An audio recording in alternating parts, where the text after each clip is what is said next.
कहानी की शुरुआत होती है। हमें 1969 में हुए एक हादसे के बारे में बताया जाता है, जब नासा का एक स्पेस स्टेशन रहस्यमयी तरीके से नीचे आ गया और वो धरती पर आकर क्रैश हो गया। री एंट्री के वक्त उसके काफी हिस्से जलकर राख बन गए, लेकिन बावजूद इसके कुछ हिस्से ऑस्ट्रेलिया के बंजर इलाके में जाकर गिरे। नासा को लगा कि हमने सारे टूटे हुए हिस्से को कलेक्ट कर लिया है, लेकिन जो ऑस्ट्रेलिया में हिस्सा गिरा था उसके बारे में किसी को कुछ नहीं पता। इसीलिए वहाँ के लोग उस हिस्से पर म्यूजियम बनाकर उसे शोकेस करने लगे, जिससे उनकी कुछ कमाई हो जाया करती थी। इसके बाद हमें 18 साल पहले वेस्टर्न ऑस्ट्रेलिया का सीन दिखाया गया, जहां पर हमने एक बाइकर को देखा। वह बाइकर काफी जल्दी में और घबराया हुआ लग रहा था। वह यहाँ पर एक फोन लेकर डॉ मार्टिन को कॉल करता है, जो कि इस वक्त इटली में थी। वह आदमी उससे कहता है कि तुम्हें जल्दी सबको बचाना होगा। नासा के एक टैंक से कुछ बड़ी चीज निकलकर बाहर आकर लोगों को मार रही है। जब वह अपनी लोकेशन उसे बताने ही वाला था कि उसके नेटवर्क चले गए। इसके बाद 27 घंटे बाद डॉ मार्टिन उस जगह पर पहुंच जाती है जहां पर उसके साथ रॉबर्ट क्वीन भी आता है और साथ ही कुछ और लोग भी। जब यह बायो इंजीनियर यहाँ हैं, तो यहाँ का नजारा देखकर इनके होश उड़ जाते हैं। ये पूरा गांव मौत की ग्रह में आ चुका था। यहाँ के सभी लोग मरे पड़े थे, लेकिन यहाँ अजीब बात यह थी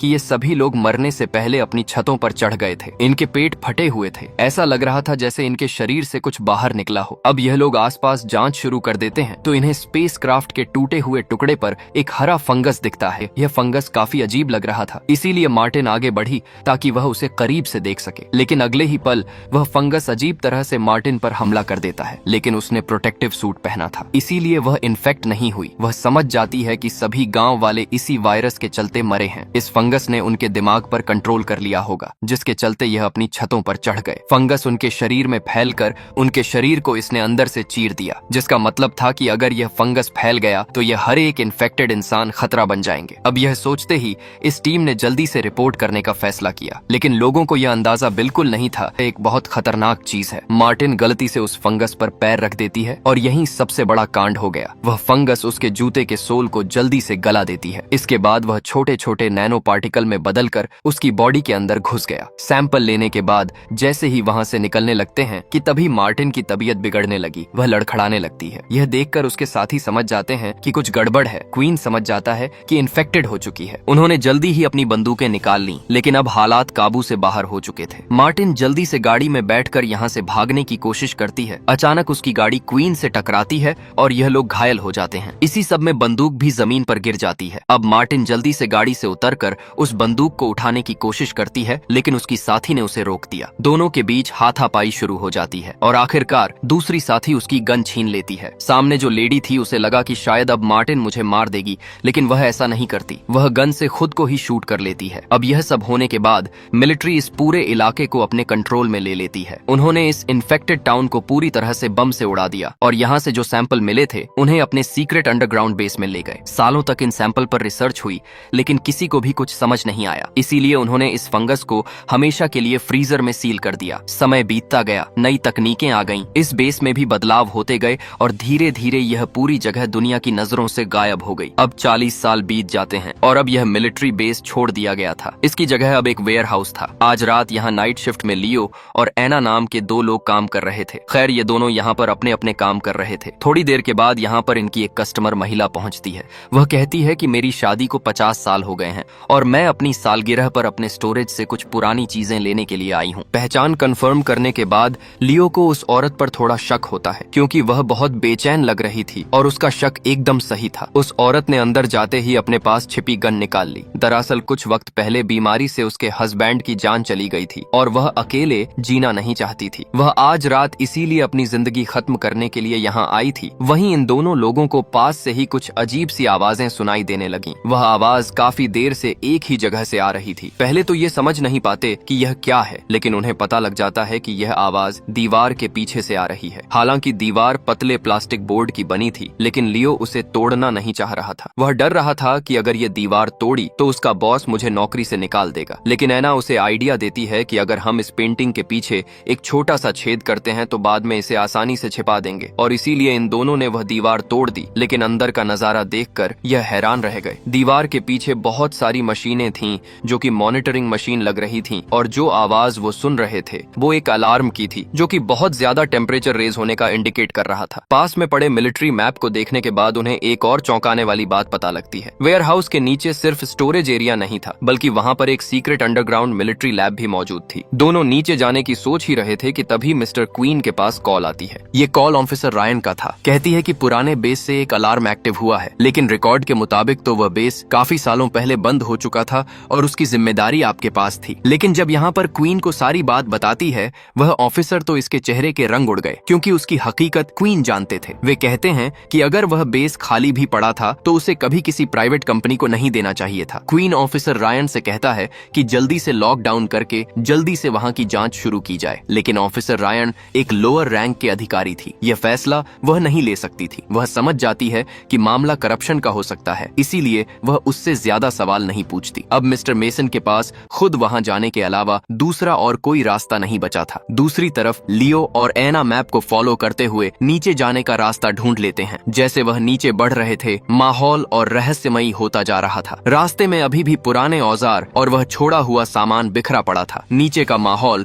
काफी खौफनाक लग रहा था, और ये दोनों पागल बाहर लिखी वार्निंग पढ़ने के बाद भी आगे बढ़ते जा रहे थे। आगे बढ़ने पर इन्हें बहुत गहरा पाइप मिला और ये दोनों सीढ़ियों के सहारे उस पाइप में उतर गए। आगे बढ़ने पर उन्हें दूर एक पुरानी लैब दिखाई दी, जिसका ये दरवाजा खोलते हैं। लेकिन जैसे ही उन्होंने दरवाजा खोला, अंदर की गर्म हवा बाहर आने लगी। इस कमरे में बहुत गर्मी थी और दरवाजे के पास लाल लाइट जल रही थी। इन्हें लगता है कि बहुत टाइम से बंद होने के चलते यहाँ कूलिंग सिस्टम खराब हो गया है। लेकिन तभी वहाँ पर दीवार में पड़े चूहों ने उनका ध्यान खींच लिया। वे काफी अजीब लग रहे थे। उनके शरीर पर हरे रंग के धागे निकल रहे थे। वह वही हरा फंगस लग रहा था। उन्होंने देखा कि यहाँ पर रखा एक बड़ा सा टैंक भी उस फंगस से ढका हुआ है। लेकिन अजीब बात यह थी कि उस कंटेनर में एक छेद था। ऐसा लग रहा था कि यहाँ से अंदर से कुछ बाहर निकला हो। यह देखकर ये दोनों समझ गए कि यहाँ पर कुछ बहुत तगड़ी गड़बड़ है थे। इसीलिए ये बिना वक्त गवाए यहाँ से दरवाजा बंद करके निकल जाते हैं। उसी वक्त उस वेयरहाउस कंपनी का बॉस भी वहाँ पहुँच जाता है। वह काफी डरा हुआ लग रहा था। दरअसल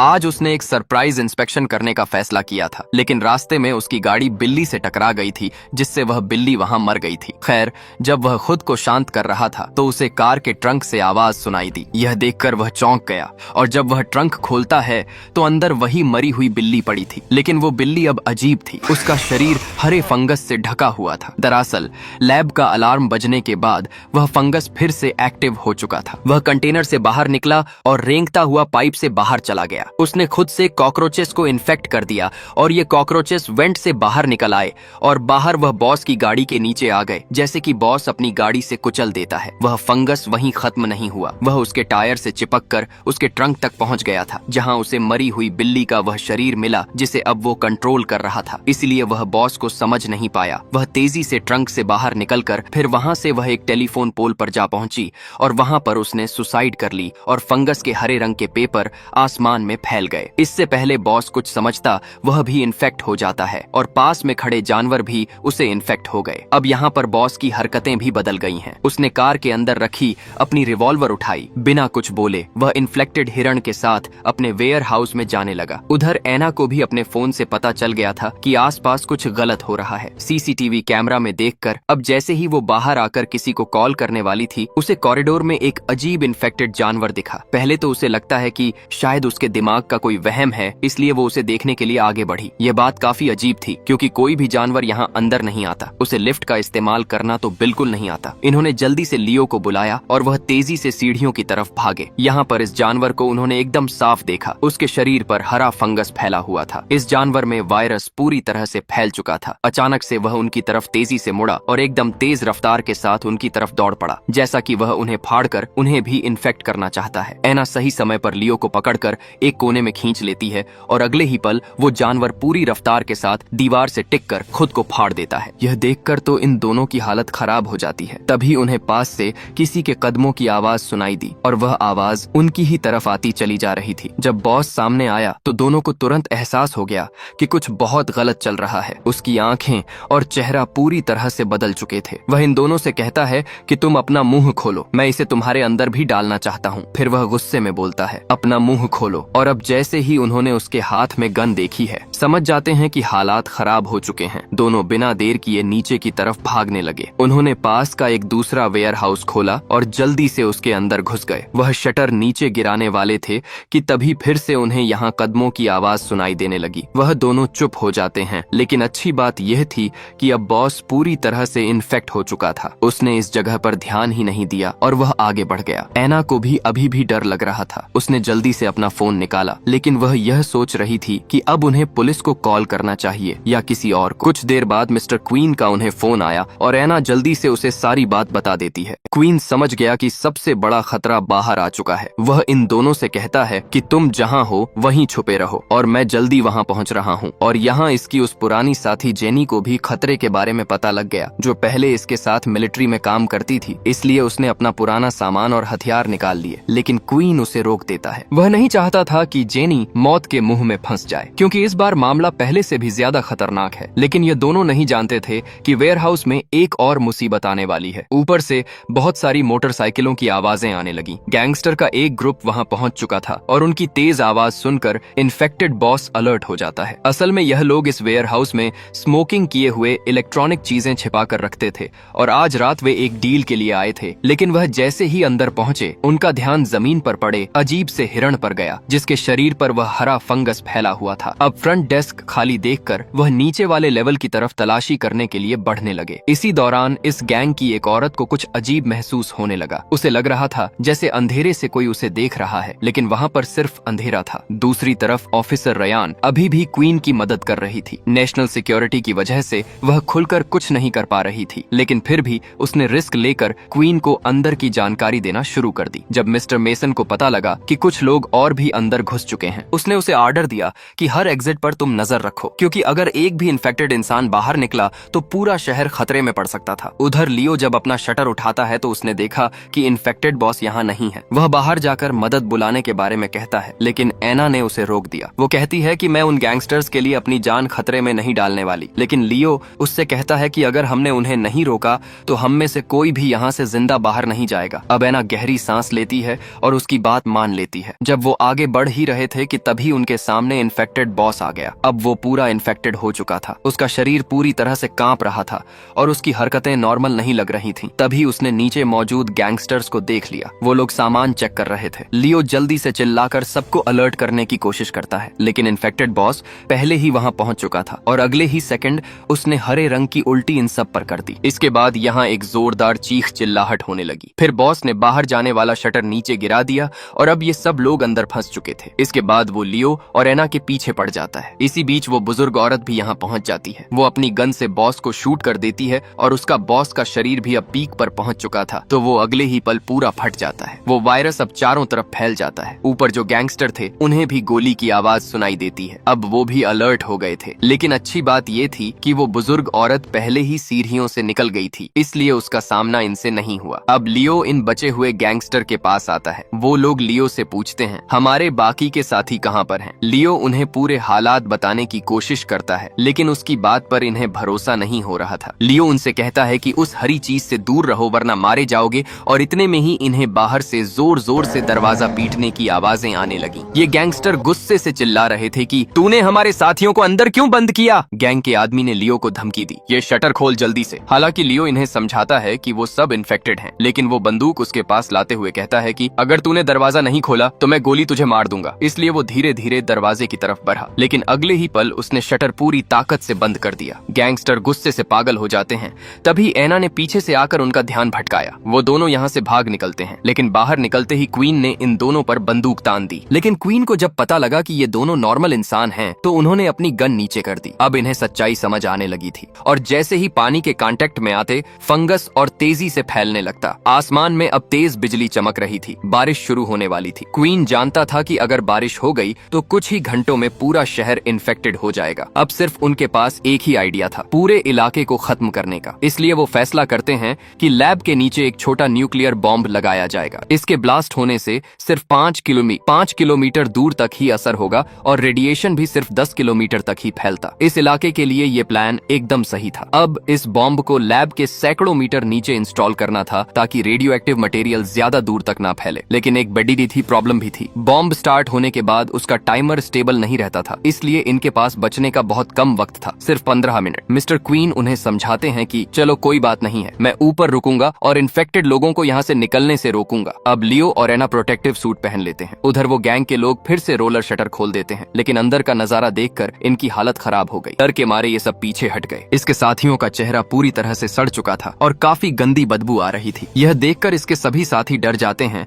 लेकिन एक साथी डर के मारे उसी फंगस पर गिर गया। अब वह गैंग आदमी समझ गया कि अब इंसान नहीं बचे, इसलिए अपनी गन इन दोनों पर उसने तान दी। उसका इरादा पहले खुद बाहर निकलने का था। दोनों वह कहता है कि रास्ते से हटो, मुझे बाहर जाना है, इसलिए वह दोनों भी रास्ते से हट गए। लेकिन तभी उसने देखा कि उसकी एक साथी अभी भी वेयर हाउस के अंदर इन्फेक्टेड खड़ी थी, लेकिन अगले ही पल वह फट जाती है। उधर एना और लियोन ने अपना शर्ट पहन लिया था, लेकिन तेज बारिश शुरू होने से हालात अब और ज्यादा खराब हो चुके थे। बारिश की बूंदें फंगस को और स्ट्रांग बना रही थीं, इसीलिए मिस्टर क्वीन यहाँ की सभी गाड़ियों को पंक्चर करने लगे ताकि कोई इन्फेक्टेड यहाँ से भाग न सके। लेकिन तभी उसे आवाज आती है। ऑफिसर रेयान बताती है कि कोई बिल्डिंग से बाहर आ रहा है और उसका टेम्परेचर बहुत ज्यादा है। क्वीन अलर्ट हो जाता है, लेकिन इस बारिश में उसे कुछ ठीक से नजर नहीं आता है। वह जल्दी से चीख कर कहती है, वह तुम्हारे पीछे है, और जल्दी से क्वीन पीछे मुड़कर उस इन्फेक्टेड आदमी को शूट कर देता है। लेकिन इस झटके से उसकी पुरानी चोट फिर से उभर गई। वह दर्द से नीचे गिर पड़ा। उसने देखा कि बारिश के पानी में हरा फंगस तेजी से फैल रहा था। रेडियो से उसे रेयान बताती है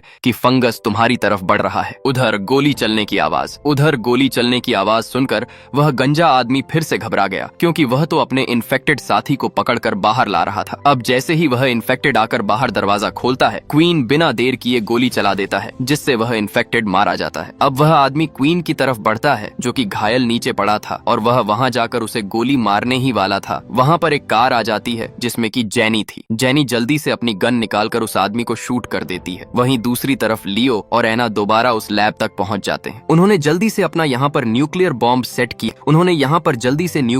सेट किया और अपना भारी सामान यहीं छोड़कर भागने लगे। रास्ते में इन्फेक्टेड लोगों ने उनका रास्ता रोक लिया, लेकिन इस बार ये दोनों पूरी तैयारी से थे। एना ने जल्दी से बंदूक निकालकर इन्फेक्टेड औरत को मार दिया, लेकिन ये दोनों ये भूल गए थे कि बॉम्ब का टाइमर जल्दी से कम हो गया है। सब कुछ अनस्टेबल हो गया था और यहाँ रुकना मौत को बुलाने जैसा है। तो ये सभी लोग जल्दी से यहाँ से निकल जाते हैं, लेकिन उनके जाने के बाद ही यहाँ पर जमीन जोर से कांपने लगी और एक भयानक विस्फोट होता है। ये न्यूक्लियर बॉम्ब अपने टाइम से पहले फट गया था। ये पूरा इलाका आग की लपटों में समा गया। पुराना न्यूक्लियर बेस अब तबाह हो चुका था, लेकिन ऐन वक्त पर ये लोग वहाँ से निकलने में कामयाब रहे। इन्होंने काफी तेजी से गाड़ी चलाकर अपनी जानें बचा ली। इस तरह से क्वीन सबको बचा लेता है।